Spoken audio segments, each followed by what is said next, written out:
अस्सलाम वालेकुम वरहमतुल्लाहि वबरकातुहू। मेरा नाम डॉक्टर रियाज़ुद्दीन है। मैं आपके सामने मुख्तलिफ़ मौज़ूआत पर अपने लेक्चर्स रिकॉर्ड करवा कर आपके सामने पेश करता हूँ।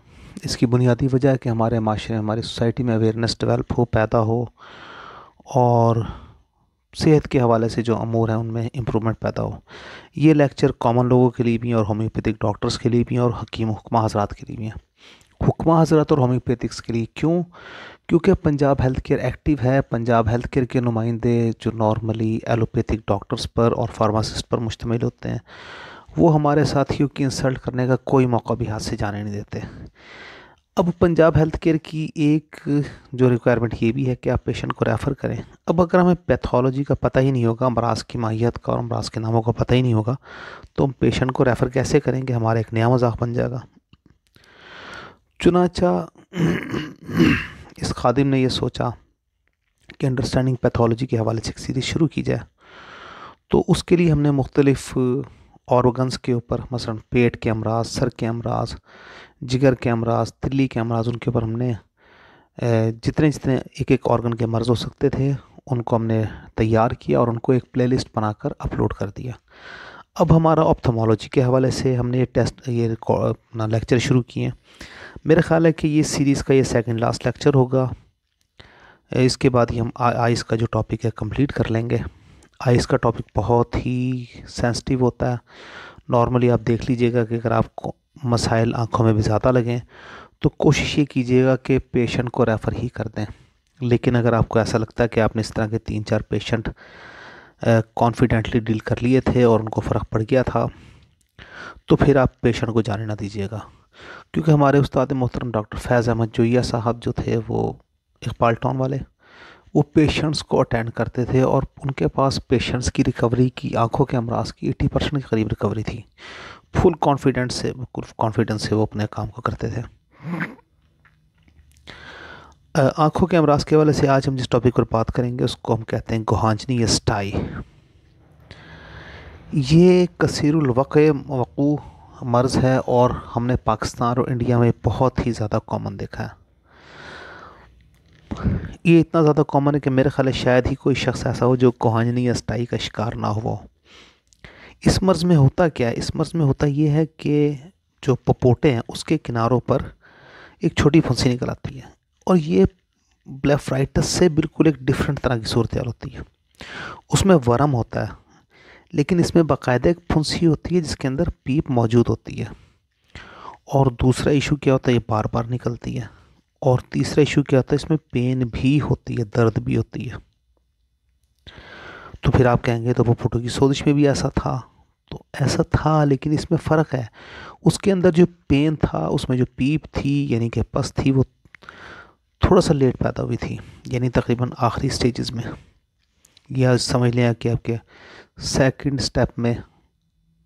जबकि इसमें ऑलरेडी इनिशियली ही यानी छोटी फुंसी पैदा होती है, उसके अंदर पीप मौजूद होती है। उसको अगर दबाया जाए तो वो पीप नुमा पानी उसमें से निकल भी आता है। जो सोजिश होती है वो थोड़ी सी फैली हुई होती है, जबकि ये सिर्फ 1 या 2 या 3 फुंसियों की सूरत में होती है और अपनी बाउंड्रीज लेकर चलती है। नाज़रीन, आगे चलने से पहले मैं आपसे एक रिक्वेस्ट करूंगा कि अगर आप इस चैनल पर नए हैं तो हमारे चैनल को सब्सक्राइब कर दीजिए। अगर आपको ऑडियो पसंद आए तो इसको लाइक और शेयर ज़रूर कीजिएगा ताकि हमारी हौसला अफजाई हो। तो अगर हम इसकी तफसील पर बात करें तो ये मुख्तलिफ़ वजूहात की वजह से हो सकता है, जिनमें खून की ख़राबी बहुत अहमियत की हामिल है। अच्छा, इस खून की ख़राबी में और दूसरी खून की ख़राबी में एक बुनियादी फ़र्क है। वो ये है कि नॉर्मली स्टाई की जो खून की ख़राबी होती है वो प्रोटीन के ज़्यादा इस्तेमाल से पैदा हुई होती है। मैदा भी इसमें ख़राब होता है। नॉर्मली तकरीबन 10 में से 8 पेशेंट का मैदा भी ख़राब होता है। बदहज़मी उनको काफ़ी अरसे से चल रही होती है।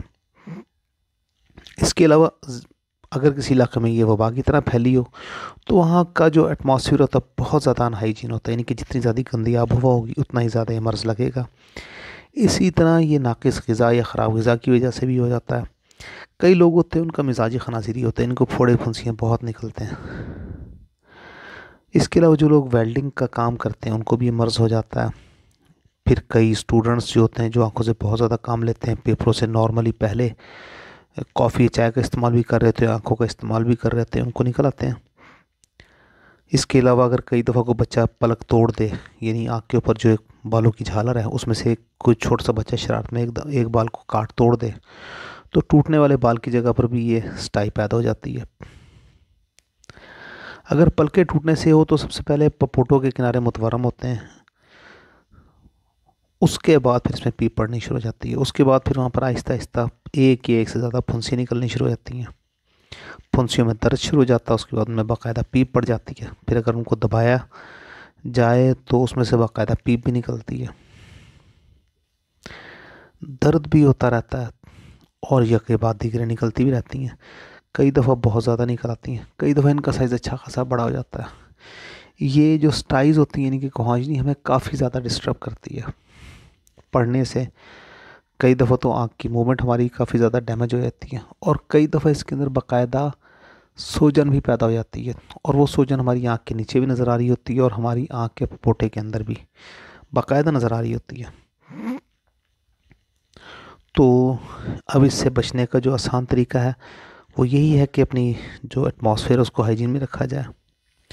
अब सबसे बड़ा इशू आता है कि इसको हम प्रेस्क्रिप्शन या इसके पैथोलॉजी टूल्स क्या होंगे, हम किस तरह पता लगेगा कि ये गुहांजनी है।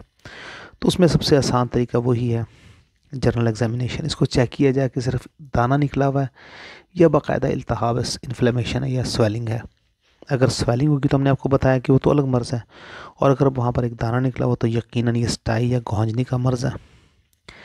इसके अलावा अगर ये शुबा हो कि कोई बैक्टीरिया वगैरह की इन्फेक्शन है तो ब्लड का कल्चर भी करवाया जा सकता है। लेकिन नॉर्मली आँख को अच्छी तरह देखने से, नेक्ड आई से, यानी कि खुली आँख से भी इसको अच्छी तरह देखने से पता लग जाता है कि इश्यू है क्या, और नॉर्मली ये स्टाई ही होती है। अगर हम इसकी मेडिकेशन के हवाले से बात करें तो इसमें जो सबसे ज़्यादा शानदार दवाई है वो है पल्साटीला।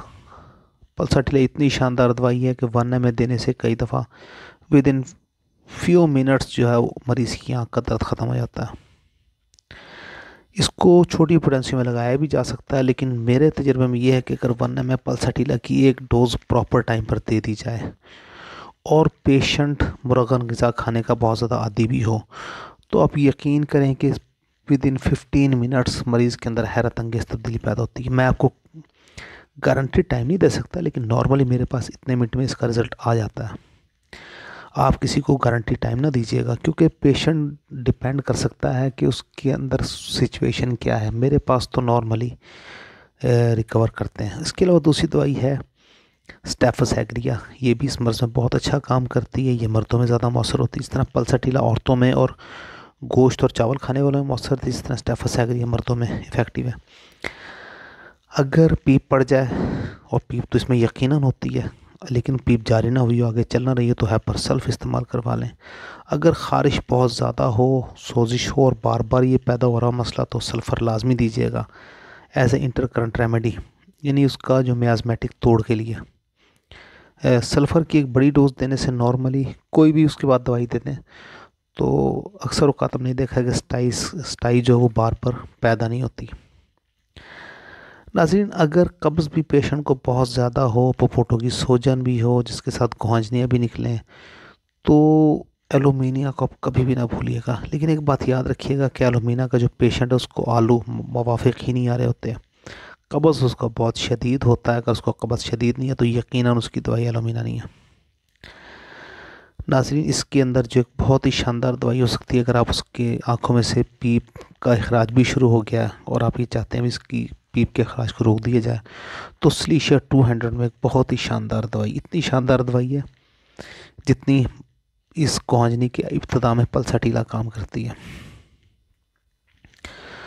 अगर आप इसको बहुत जल्दी रिकवर कराना चाहें और पेशेंट सेहतमंद भी हो तो उसको 1 ml भी आप उसको इस्तेमाल करवा सकते हैं।